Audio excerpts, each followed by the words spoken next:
my song. Let's sing it. It's gonna be fucking awesome. Come on, it's gonna be fucking awesome. You know the words. It's gonna be fucking awesome. That's insane. It's gonna be fucking awesome. Yeah! Howdy, howdy, howdy, everybody. Welcome to Coolest Alive, where we celebrate the greatness of pop culture 6 days a week with modern picks and classics that'll make your week just a little bit brighter, I hope. I'm your host, Blaze Snider, the coolest man alive, theoretically, broadcasting from the very edge of my studio, the Blacklight District. It is Saturday, and today we are celebrating Gremlins, and we're speculating because, I don't know, I've always wanted to speculate about what a Gremlins 3 could be, and I'll warn you, I don't know, like, there's a pretty good chance that they will go nowhere near any of the things that we're going to talk about and suggest on this episode of the show, but in a perfect world, as a fucking big fan of Gremlins, huge fan of Gremlins 2 in particular. It's one of my favorite movies of all time, one of my top 10 favorite movies of all time. I think Gremlins 2 is fucking clever as fuck. We'll talk about it in a little bit. Based on my love, there are so many things that I'd like to see happen in this third outing of Gremlins all these years later. And I just want to talk about it just because I fucking love Gremlins, and I just think this is so cool. So we'll get into that in just a little bit. First, let me remind you to join us Monday through Friday with 5 short recommendation podcasts every week. Mondays, we do the best in music. Tuesdays, it's awesome animated films and cartoons. Wednesdays, greatest graphic novels and comic books. Thursdays, all-time best live-action films and TV. And Friday's the wild card day, featuring a rotation of the best in books, documentaries, video games, plays, stand-up, and more. I think this past Friday I did Fortnite, which is a game I'm often away from my kids, and I love to be able to play with them over the internet. We do that, we almost did that last night, but we ended up not playing. Just a ton of things that are just engaging in one way or another. Comedians, documentaries, whatever it is that I'm into at the moment or have been into in the past that I think is worth sharing with you guys. I'm going to bring that on Friday. Just if I enjoyed it, you're going to hear about it.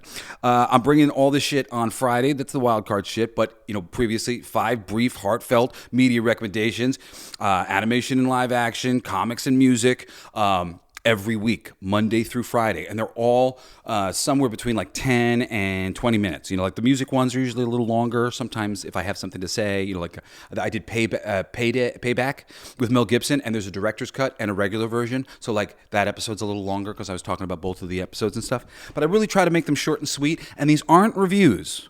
These are recommendations. So like when you see this stuff, just don't go like, oh, I wonder what Jesse has to say about it.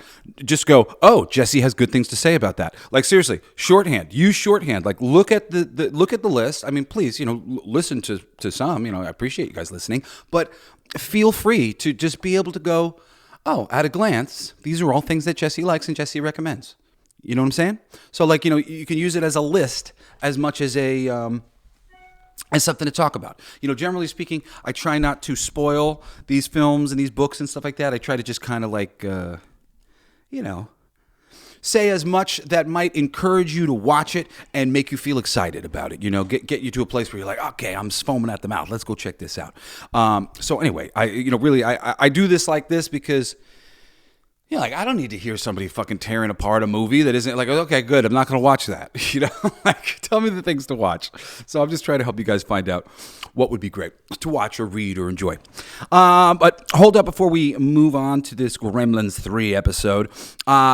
We got to get a quick pulse from my company, Blacklight District Studios, the makers of boutique comic books and music. We always have something brewing. Right now is no different, of course. Kickstarter just ended for our Solfeggio Healing Frequency album. It's, Jesse Blaze Snider is the artist. These are all songs that I've written, but I've used AI to turn them into sound harmonic healing albums.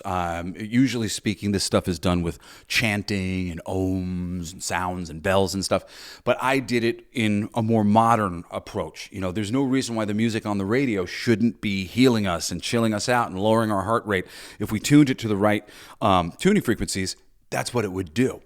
But we're not there yet because our standard tuning is 440, and if you compare 440 to 432, you'll see a really major difference, an important difference of just like how sort of beautifully the frequency translates, and more than just the 432 frequency, there's all the whole solfeggio scale, which is 9 different frequencies, all purported to do different things, by sort of ancient studiers of such mysticism, using sound. But I mean, now modern science is catching up to this ancient mysticism, and so much of this stuff has been proved in various experiments. So, it's the solfeggio healing frequencies. You can still buy it late. It's a little bit more expensive, but if you go to blacklightdistrict.studio, our website, it'll link you straight over to the Kickstarter. And whether you want to get in on this one or perhaps get in on the next one, you can follow our company, Blacklight District Studios. And the next thing that we're doing, and if you're into this, might be a good reason to just put a little bit of money into the music Kickstarter, because I'm taking some of the profits from this and I'm putting it into producing the covers that I need for the anthology magazine that I'm creating with some of my best friends, some of the most creative people on planet Earth, Digger Mesh, Aaron Sparrow, Steve Kurth, just some really, really fucking talented and wonderful people.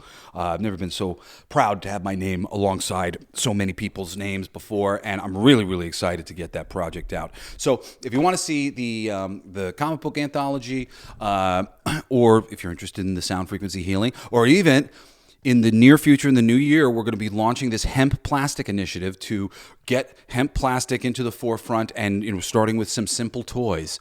And I really believe that that's another important thing, an important change that has to happen on planet Earth. And I hope you'll be with me, to join with me and help promote the good cause and try to get the word out, At the end of the day, this is my business, but my business is about changing the world for the better. And if you've spent a lot of time with me on this podcast, you probably, understand why. Okay. So the only other thing I want to say is, if you're not tuning in weekly to my Sunday Esoteric Wisdom podcast, Everything They Don't Want You to Know, where we unpack the hidden truth of this reality, you should fix that. Our show is very important to brain health. And oh man, maybe don't start with this Sunday's episode, because I'm finally letting the cat out of the bag about a couple things that I shouldn't even say I've come to believe, that I've come to know. And there's a few little pieces of information that I've come to know that color the reality that we're being told we have so completely. And a lot of the things I'm going to be talking about on Sunday, so they're very speculative, but the foundation of why I'm speculating is because I have experienced things that have altered the way in which I am viewing the reality of planet Earth. So, if that sounds cool to you, get in on Sunday. And otherwise, maybe start with episode number 1 and learn about the Hermetic principles and universal law and things like that, because that stuff's important, and I think you'll dig it. All right, it's time to have a little fun. It's raining gremlins. Ow! Hallelujah, it's raining gremlins. Howling Grems. It's raining Grems, right? It's raining Grems. I don't know. It seems appropriate because, if you know about the Gremlins, you're not supposed to get them wet because they multiply. And you can't feed them after midnight because then they turn into hideous monsters. And they don't like the sunlight, okay? Very simple. Keep them in the dark. Don't feed them after midnight. And no water. Of course, this never goes well. For those of you who have never seen Gremlins, which I'm thinking, I'm like, pretty much anybody who clicks on this episode has got to be somebody who's into Gremlins, right? So I'm assuming, but just a basic rehash, so that for people who don't know, the mogwais, the cute little gizmo gremlin, he gets him from this old, I think, Chinese guy who has a store, like an antique shop, and he buys this animal for his kid, and little Billy, and brings back Gizmo to his son, and and he's given these rules, like you can't this, you can't this, and you can't this. And granted, this old guy who owns the place, it's his teenage worker kid, like his nephew or something like that. He sells the mogwai, and he's not supposed to do that. So by the end of the movie, they come back to recollect the mogwai. But not after the entire town of, was it like Crystal Falls, I think, it's taken apart by these fucking little green gremlin men. And, the first bit of special effects in Gremlins number 1, they're fine. It's passable. It's good. They're like these little fuzzy puffballs in the beginning. Gizmo's really cute, but he's like kind of like he's like cute-ish. And then the other Gremlins, they're kind of cute but kind of evil, and then they become these terrifying monsters. And and generally speaking, they mostly look the same except for Stripe. The reason why I wear a mohawk, by the way, is because the leader has a mohawk, and I would like to be the leader. I'm the leader of the band, really, the leader of the band. So I must have a mohawk. I don't know. I really like that. It's just such a silly thing that the evil leader of the Gremlins always has a mohawk. In the first one, we call him Stripe. In the second one, we call him Mohawk. So, the Gremlins it's just so fucking charming. I mean, one of my favorite moments of the movie is when the Gremlins have taken over the local movie house and they're watching Snow White and the Seven Dwarfs, and they're just like enjoying the fuck out of it. It's like laughing inappropriately. like what are you laughing at? These Gremlins. Gremlins number 1 is a great movie. Okay, it's a great movie, but it's not my favorite. It's not one of my favorite movies of all time. I mean, I think it's a fucking killer movie. If we're getting up a list of like 200, perhaps at a certain point, Gremlins 1 will show up there, because I do like Gremlins 1. Oh, but Gremlins 2. Oh, Gremlins 2. And before I talk about Gremlins 2, let me just mention the director here for Gremlins is Joe Dante, and Joe Dante is fucking awesome. He's really a creative person that I value for how much like outside of the box thinking they do. In Gremlins 2 in particular, they've got Warner Brothers Animation at the very beginning and at the end of the thing, just in combination with and in cahoots with. His movies always have a sense of humor, but he's also a big horror guy. So often, it's like a sense of humor, but it's mixed with a little bit of horror, a little uncomfortability. I've talked before about what I think, really the greatest films, tend to be. And that is like a real mix, a genuine mix of all of the genres, comedy and drama and love and action and horror and all of it in one place. And, sometimes people go, that's no such thing. I can't do a movie. Yeah, you can. There are movies like that, like The Princess Bride, which maybe the horror elements there are a little bit played down. But there are aspects of horror within the thing. The ROUSs, the rodents of unusual size. There are aspects of all the genres in one piece. And there are others that do this same thing. For you, you may know John Dante from The Burbs or Inner Space with what's his face? Sorry, I'm forgetting guy's name, the actor's name. Martin Short but the other Dennis Quaid. The Twilight Zone, just one episode, of the Twilight Zone. He's directed episodes of like horror anthology shows and stuff. And he did the segment "It's a Good Life" in Twilight Zone, the movie, which is a good one. Plus, he did a couple episodes of the Police Squad, The Howling, uncredited for Rock and Roll High School, Piranha, Hollywood Boulevard. His original first movie, The Movie Orgy. He really is an interesting director who just brings a sense of humor to everything that he does. And I really value him just in the world as a creative person. And I wish he was given even more rope, given even more, I wish they would take more risks with him, because I really think that he's got a lot to, to say, to do, to bring to our reality as a creative person. Secondarily, well, not secondarily, but like, equally maybe, but even though Joe Dante is kind of, he is a particular person who I find Even though I don't like love all of his things, but like I like how different he is. I like the way he thinks. I always like feel like the vibe and the energy, the smile like on his face as he's been making this stuff seems very clear to me. Christopher Columbus is known for so many things, from the fucking Goonies and now Harry Potter and whatnot. But he created, the initial Gremlins thing, and this kind of went on to, Joe Dante, took those characters and continued them into Gremlins 2. But Chris Columbus is also amazing. Amazing.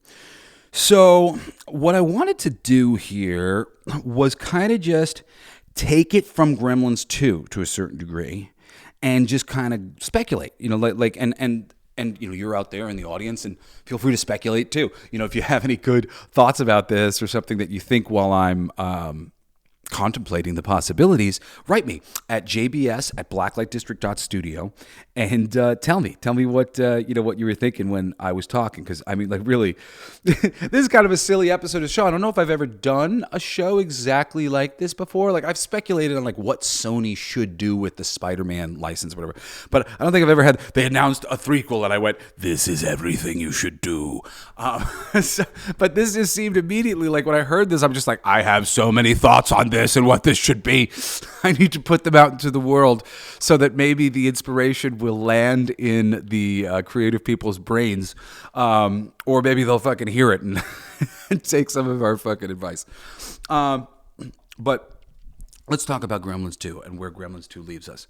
So Gremlins 1 is this, just a little town being taken to task by these gremlins. The lore of the Gremlins, period, is that the gremlins fuck with the machines. There's a gremlin in the machine. It was the explanation for like why something went wrong. What happened to my machine? Oh, it must be gremlins, right? So these, the execution of that an idea is, a bunch of the gremlins taking over Billy's neighbor's tractor that he's using to dig a ditch or I don't know what he was doing. He's like making a driveway or something like that. But he's got some big piece of industrial equipment, and the gremlins drive it straight through Billy's house. Or Billy's dad is an inventor and he's inventing things all the time. Like, that's part of the thing. Like, Billy's dad is funny. Billy's dad's like a real presence in the film without being a presence in the film, because he's like this traveling salesman. So he's always gone. He's making these things. I like Billy's dad.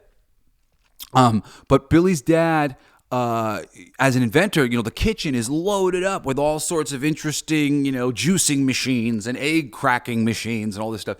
And of course, that's one of the first places the gremlins end up and terrorizing, making all these machines, be worse. And granted, Billy's dad is sort of the quintessential gremlin man. Like, he makes machines that never exactly work right.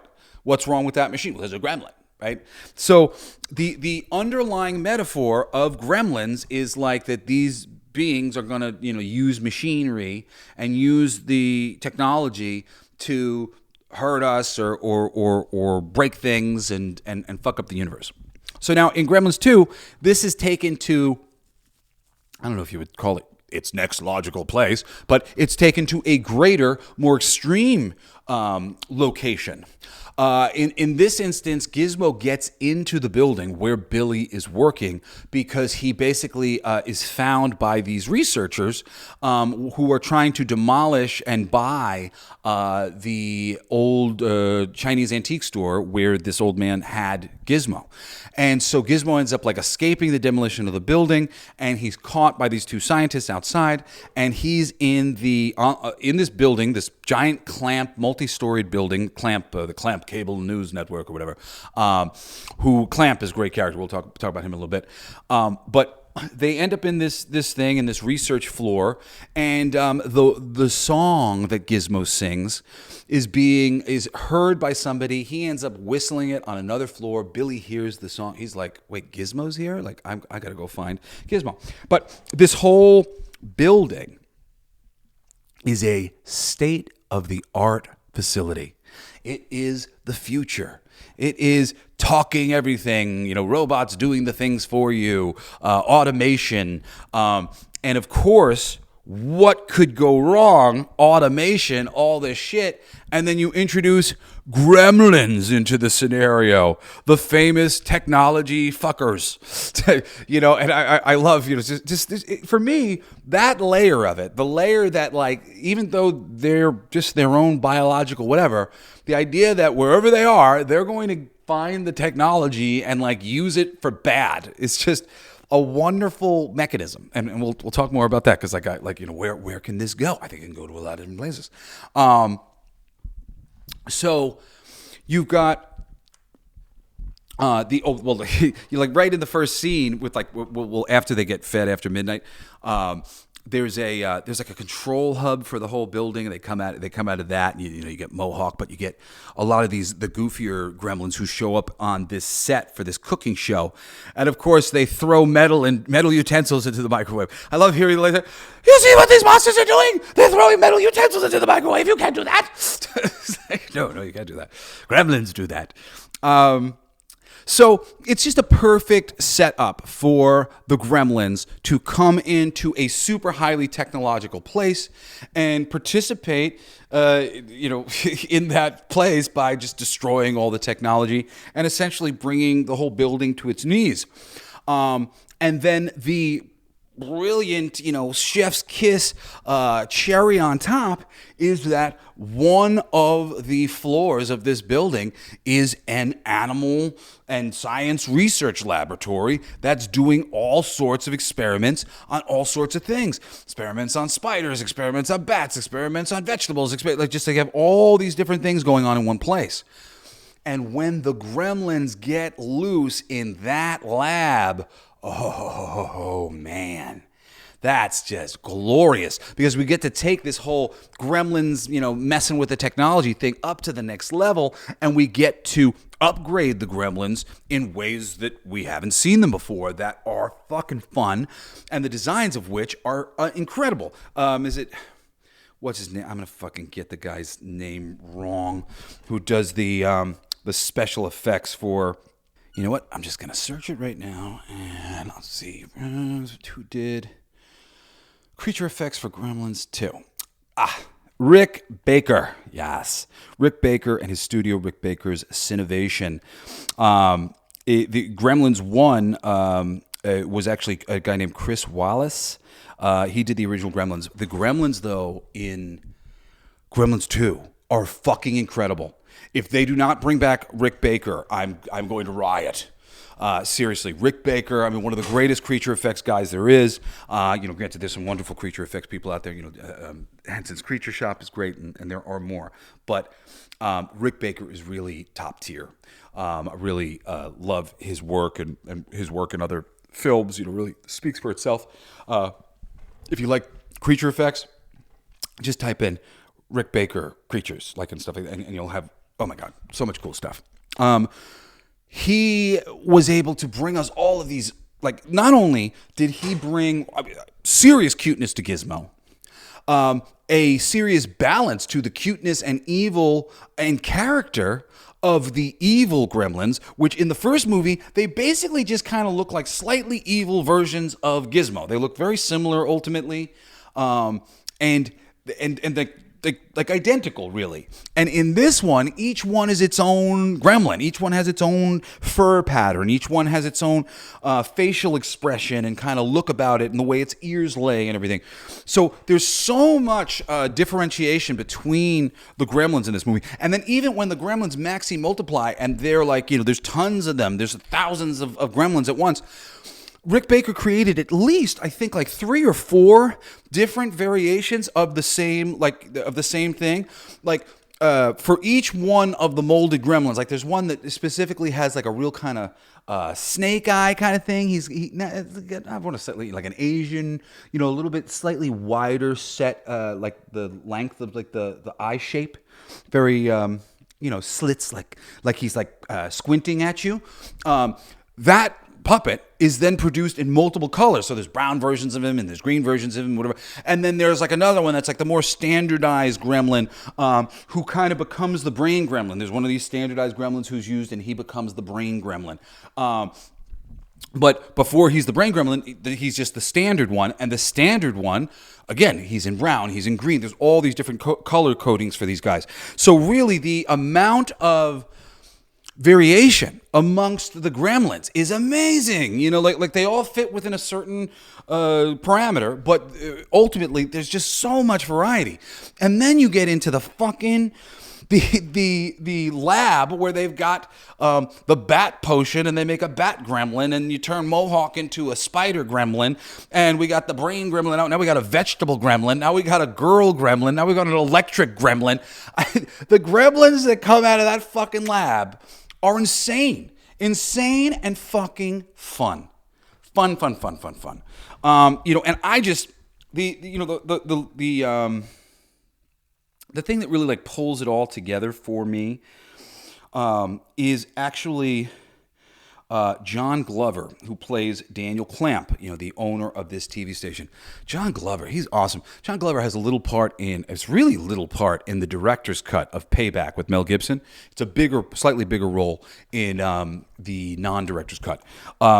And he's really cool and badass in there. It's funny because you never see him as he's a hitman. He's like somebody in crime, and he's like very kind of exotic looking and like, you know, kind of fashionable. But he pulls it off great. You're like, yeah, fuck yeah, this guy's fucking badass.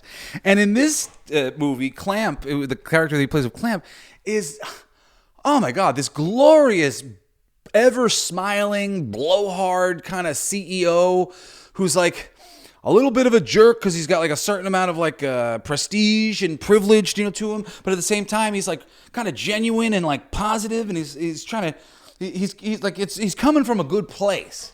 But like he's just been like, you know, he's just you know, he's learning from the rich and powerful, and they're kind of rude in a lot of ways. But he's sort of the special version of that is maybe has a heart and is a little bit more respectable and kind of like believes his PR. Like all this PR has been made, and he's like, yeah, I'm gonna be that. It's excellent, and honestly, if John Glover, and hold on a second, because I am not fucking certain. Bourne. Okay, John is still freaking with us. Okay, good. You know, I was going to do this before. I was like, is everybody in the original like cat? Are they all still alive? I like, look, who's still alive? Because I want them in the movie. Like, I don't know how we get Phoebe Cates in the movie other than she's visiting the lab that day, and somehow Billy is working with well, this is what I'm saying. I think that somehow this has become like a huge governmental research program that's ultimately being headed up by Clamp and you know, and various people who were originally involved in this craziness at the Clamp building become a part of this research facility. In which case, you could continue everything. You could have the Bat Gremlin, and you know that we took him out of the concrete, and now he's flying around in a cage, and we've made a few more. We've got like a whole army of Bat Gremlin. We've recreated the Brain Gremlin, and you know, and we're using him like AI to invent things, or like I want to see just a whole fucking lab dedicated to weaponizing the Gremlins for the sake of humanity. And of course, this movie should establish, oh, look at everything seems so locked up. They can't do anything. There's no water. If you want water fountains or anything, you can't get any water in this facility.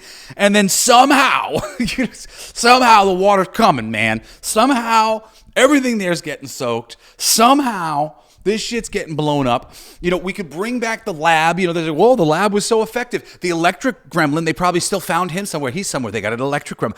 I want all these fucking gremlin back, and I want new gremlins. I want a lion gremlin, and I want a griffin gremlin, and a dragon gremlin, a dinosaur gremlins.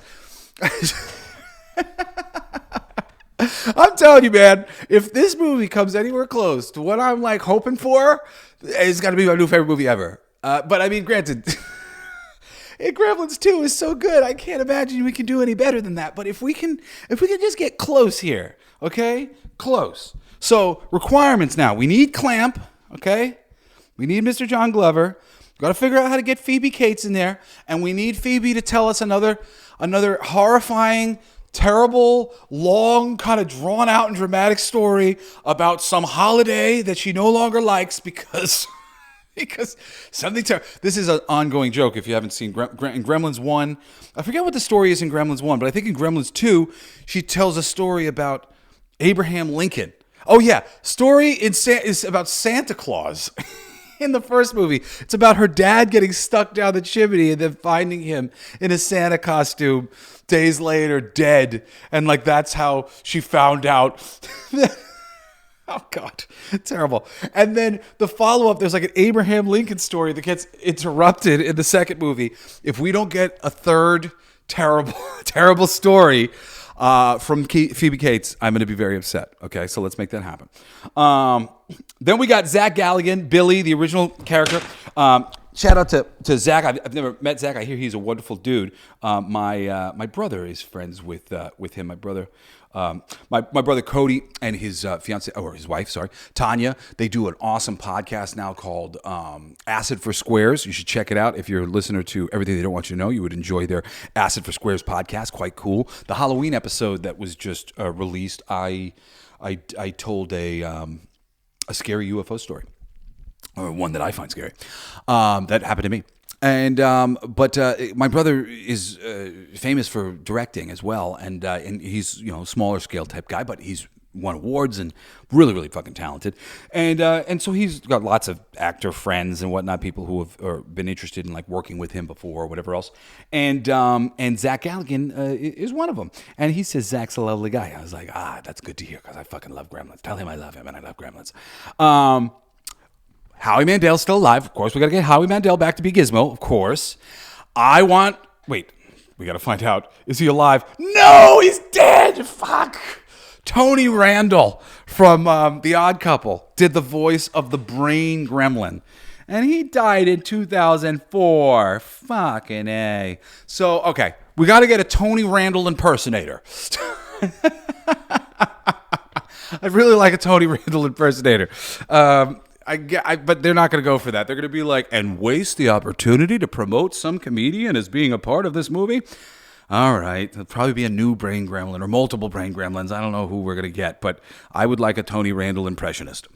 Continuing, people that we'd like to see in the follow-up movie. I don't know how you'd get him in there, and I don't know if he's still alive. Damn it, he's not! You know what? I guess it's better. Me looking up each actor and finding out if they're still alive as I do this. This is like better way to do it. Oh man, Robert Prosky, who played Grandpa Fred. He's the Dracula who's reporting in the lobby of the fucking A, man. Grandpa Fred. That would have been amazing to just know that Grandpa Fred was still on the airwaves, maybe in a Dracula suit somehow. That shit's hysterical. All right. I know Robert Picardo is still with us. Robert's got to be in there. He plays Clamp's assistant. He's fucking terrible. You hate him. Like, it's just like he's so unlikable. But it's great. He's such a great actor. I love Robert Picardo. He's so fucking good, man. You know, for those of you who aren't aware and are fans of the movie Legend, you remember that creature that comes out of the water and, Tom Cruise has to fight with it? The green witch lady, Meg Mucklebones, played by Robert Picardo in a lot of makeup and prosthetics. Robert's amazing. Of course, he's well known for being the doctor in the computer doctor in Star Trek Voyager. Sorry, some of my favorite episodes of Star Trek and Voyager are there. So Robert Picardo, we got to bring him back. He's connected to Clamp. You know, Clamp is still Clamp's right hand man, still there at the facility. Christopher Lee, fucking damn it. If you guys could have just done this a little earlier. He died in 2015, Christopher Lee. So we can't get Christopher Lee back as that mad scientist doctor. Hopefully we can get somebody adequately, similarly awesome as that mad scientist, like Benedict Cumberbatch or something like that, doing his best Christopher Lee. So, we got Marla's in the second movie. This plays the assistant to the. I mean, she was kind of fun, and the dynamic with like her and she liked Billy, hitting on Billy, and so theoretically you could have her in there. That could be a fun dynamic. Dick Miller, who plays Murray Futterman, who is carryover from movie number 1, as as I figured, he passed away in 2019. So we're not going to get Mr. Futterman. I don't know if Sheila Futterman is Mrs. Futterman's still with us. It seems like Mrs. Futterman is still around, but I don't know if Mrs. Futterman is going to happen without Mr. Futterman, or if it should. And we got the great cameraman played by Kedi Watanabe in Gremlins 2. And, if Grandpa's not back, I don't think we need him. The original Kei Luki, who played the old man, and I think he died in Gremlins 2. And like the beginning of Gremlins 2 is supposed to be him passing away, that like he died and that's when they took over the building. But you got Dan and Don Stanton, the security guys, for Terminator 2. Remember, like they had the twins play this character because they have the T-1000 behind the one guy. They're showing them on screen together. These twins play scientists in the movie, and they're excellent. And it would be great to bring them back and have them in the lab, especially if we can't get our lab leader, Christopher Lee. And they're twins, and they were super, super fun. Show Nelson. Joe Dante. Okay. All right. So there's your cast, from the previous movie for the most part, and who's still alive, who's still with us. Beyond this, what do we want from a Gremlins 3? Well, I'll tell you what. I would love the same wonderful Warner Brothers animation to open it, to close it. In the credits. That stuff was so fun. And I bet they could do more. Daffy Duck coming down from the sides in the credits and go, "You're still here? Don't you people have homes?" That's like really wonderful bits. Also, a wonderful thing that was done with the film versus the television release. They had an alternative version for the film release and for the video release. I really like that. Any sort of fourth wall breaking thing like that. And fourth wall breaking was very rare back in the day. And the Gremlins did it. And the Gremlins, kind of did it multiple times. The Gremlins were always kind of subtly breaking the fourth wall in the first movie. And then the second movie just amped it up. So they really were more than subtly breaking the fourth wall. They were straight up breaking it. You got the appearance by Hulk Hogan in the movie, yelling at the Gremlins to put the movie back on. And of course the film, the film, I don't know, the guy who runs the projectionist coming down and going, "They won't let us finish the movie. All they want to see is Snow White and the Seven Dwarves," which is a great callback to the first film, which is one of the best bits, them friggin' laughing and at Snow White and the Seven Dwarves. So some pieces like that, if that could be replicated, those fourth wall breaks, a difference between the theatrical release and the home release. Oh man, like it's even better now, right? Because we're doing streaming, and I'm like, this is such a great, this is what I'm talking about in terms of I just wanted to talk about it because I bet good ideas could come out, and maybe I'll put them into the atmosphere. Streaming, man. At the time there was a home video, there was the movie theater. Now there's streaming. If somehow the Gremlins were fucking up the streaming, if it came out on Netflix and all of a sudden Stranger Things came on and it's there's got to be some ways to do this where you're breaking the fourth wall. I think I would love to see the sort of mayhem and the going after people and the things and how much destruction the Gremlins bring about upped. We never sort of we have the small town, we have the inside the building. I think once again inside the complex, like a gigantic technological military base, getting a hold of all these things. I think. The Gremlins getting loose in the world might actually be the way to fucking end Gremlins 3. It's got to be literally oh shit, they're out and it's raining. And Gremlins 4 should just be Gremlins World. Holy shit, there are gremlins everywhere. It doesn't matter what we invent. It doesn't matter what we do. These fucking gremlins. Trying to figure out how to rid the world of gremlins in a more, in a faster, a more cost-effective way. How are we going to get rid of these fucking bazillion gremlins? All you have to do is add water to them and they max and multiply. Like, the idea that this has never happened. It's never gotten loose. It's never gotten stuck in the rain. And there's never been a bajillion of them. Seems crazy to me. But maybe there's like an like there's a story. There's some sort of ancient, one day all of the gremlins got loose and this is how we had to take them down. Like build towards that. This is the beginning of the gremlins world that you're going to create. Don't be afraid. Don't be afraid to let this be a world full of fucking gremlins. By the end of your movie.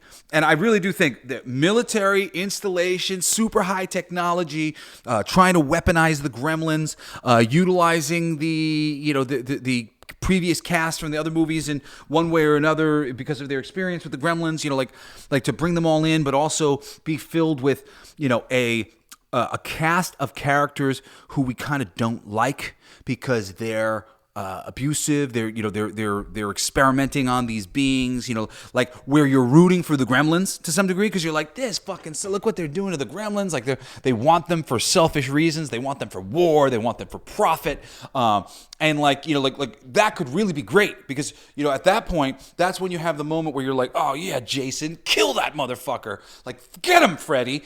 Like when you're literally yelling at your screen, like tell that slasher to slash these motherfuckers up because they deserve it.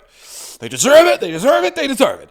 I want to see a lot of that. Like, I feel like that is really the next bit. This huge bit, Clamp and being involved, and they're talking about marketing and maybe there's a thing. Maybe he goes on tour and like Gizmo's famous and blah blah blah. But then there's this other aspect of it that's been going on, for years ever since, was the military got involved and they're trying to figure out if they can use these gremlins for war somehow, right?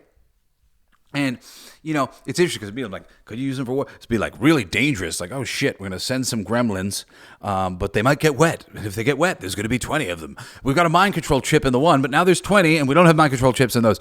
They're having them go out in moisture suits so they can't get wet. So we've designed the perfect gremlin moisture suit. Now, gremlins can go anywhere and never get wet. And they can't eat because they can't even breathe. I don't know. Do gremlins have to breathe? I don't know. I'm not sure. So let's see. Because I largely I've talked about everything that I had planned really to talk about, like in terms of these things of like what I wanted to see. But let's just think about it. We got Billy, we got his girl, and her shenanigans of her sad story. We got Gizmo, who obviously has to be involved somewhere. I don't know how Gizmo takes like the center stage. He's the original double, so like occasionally, like they've got him in a place where occasionally when they need more gremlins, they put water on him and it hurts, and he's like, he's crying, and like when they do that, maybe they call Billy or something like that. Billy's there for it's like a comfort doll or something like that. Like, I don't know. I'm sure that they can tie all these things together, and I'm sure that the best place to put the gremlins next is a high-tech military installation. That's all I know. Ooh, and okay, see, this is why we're doing this. And like, they need to get a hold of some missiles. Like it needs to be like a bomb. Like they got missiles at that base and shit. And like the fucking gremlins are launching fucking missiles. I just picture the gremlin finger pressing the red button. That's such a classic shot. And then the brain gremlin said, "Let there be nuclear war." And of course, they find out that the fucking gremlins can survive a nuclear holocaust and shit. And the gremlins are like, we're going to kill all the humans. No, I don't think the gremlins want to kill all the humans. I think that their whole thing is like they get off on fucking with us. That's my thoughts. Yeah. Oh, that's cool. Yeah, they're fucking. Now they got control of the missiles. Little gremlins in a tank. Man, what the hell? What is this tank? I want to see gremlins in a tank driving around inside a military base, just shooting all the walls and control things.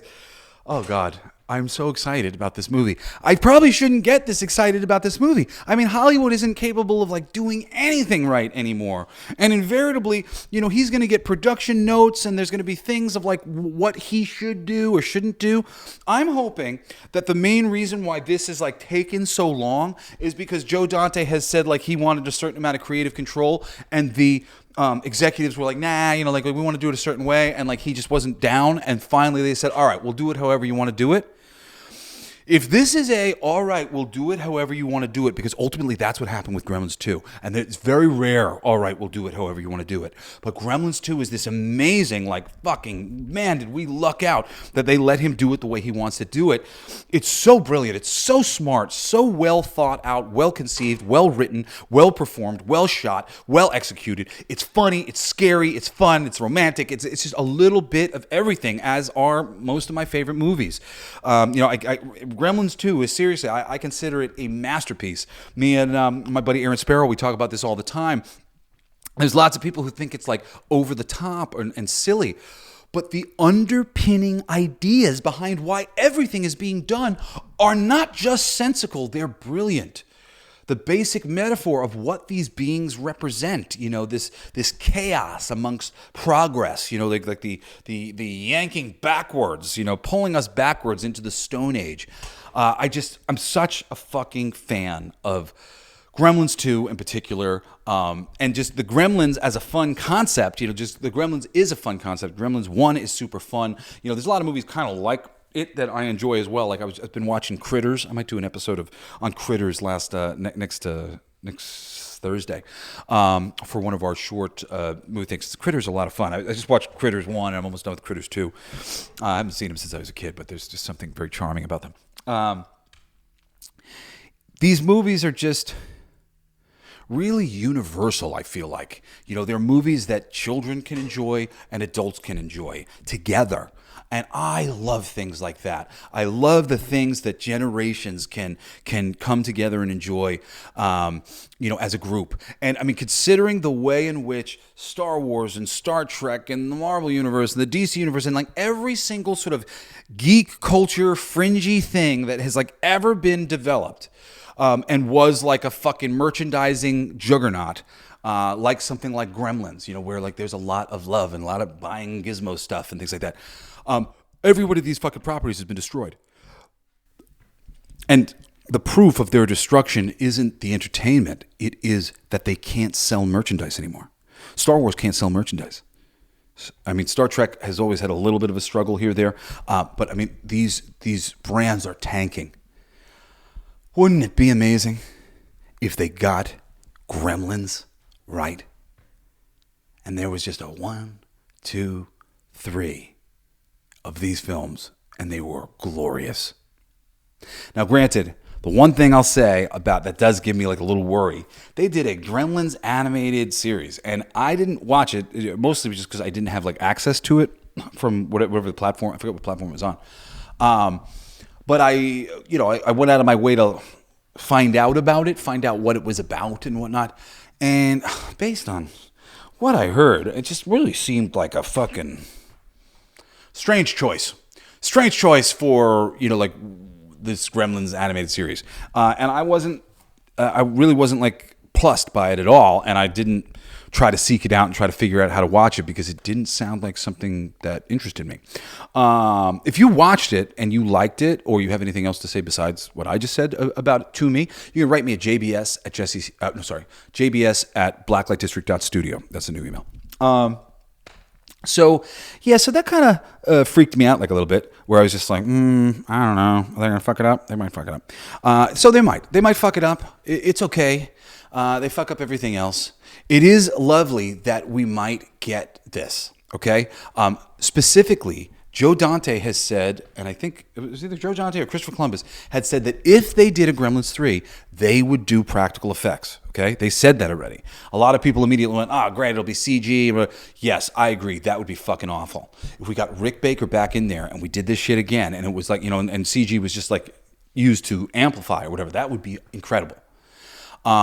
So, I mean, if we, just the idea that we're going to get a legit sequel to Gremlins 2, to the Gremlins franchise, made by those creative people, Joe Dante, Chris Columbus. Okay, just this alone, even if it's bad, like so far, so good. Practical effects, so far, so good. They're going to fucking get Gizmo right because Gizmo's adorable. So far, so fucking good. Right?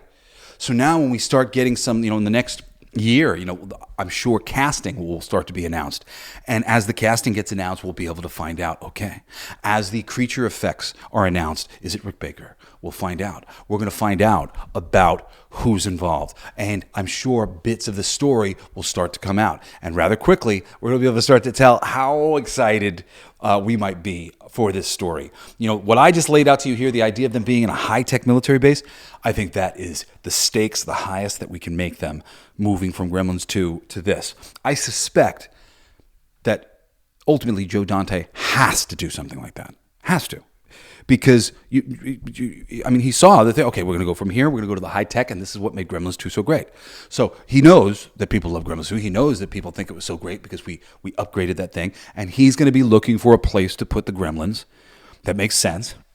And I think a big high-tech military base is probably going to be the spot. So, a lot of what I just speculated on, I think, is probably on the money.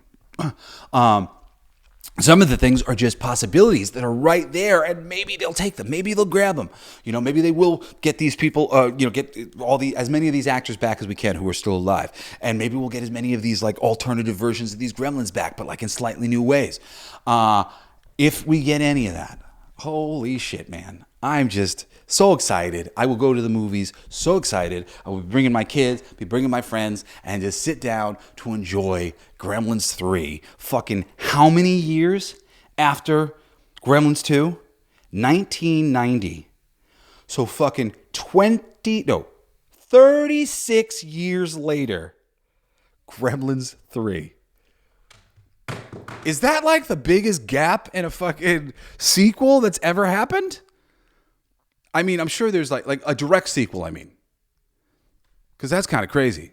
If you can think of a longer gap than 36 years between sequels, let me know. Might have to ask the fucking ChatGPT after I get done with this show. All right, well, I think I freaking covered everything that I wanted to cover here today. So there it is. Your Coolest Alive Saturday Mother Show on Gremlins 3. I hope you enjoyed it. Join us Monday for music, Tuesday for animation, Wednesdays for comics, Thursdays for live action, Fridays for all sorts of stuff, and again next Saturday for our hour-long Mother Show. You can hit me up at JBS at blacklightdistrict.studio and let me know how you've been enjoying all of these recommendations that I've been fucking pouring upon you, or let me know how you feel about today's speculation on Gremlins 3. And please don't sleep on Everything They Don't Want You to Know, my esoteric wisdom show, now on Sundays. That's where the real map of the universe unfolds. You should check it out. And again, Blacklight District Studio, music, comics, merch, always evolving. You can back us on Kickstarter now, and it's easier by going to blacklightdistrict.studio. This is Jesse Blaze Snider signing off from the Blacklight District saying, stay cool and please stay alive. Bye-bye.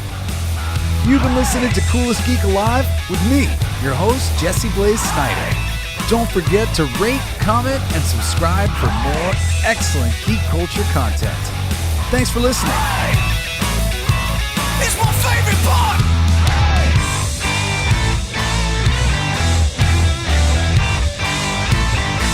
Isn't that heavy?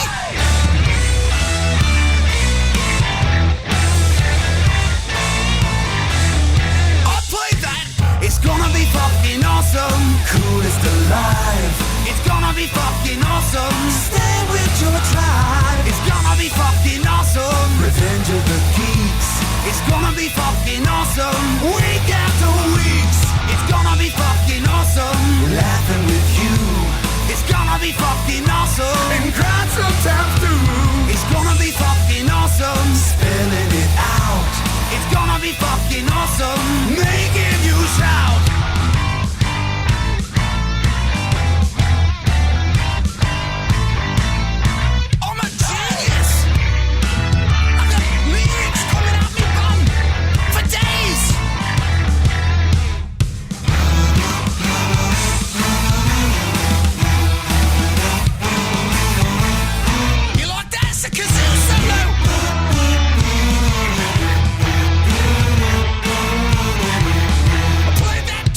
It's gonna be fucking awesome. Talking some shit. It's gonna be fucking awesome. Living your shit. My voice gonna be fucking awesome. Food in our mouth. It's gonna be fucking awesome. Get in the mouth. It's gonna be fucking awesome. Tell all your friends. It's gonna be fucking awesome. Call right or text. It's gonna be fucking awesome. Raising the bar.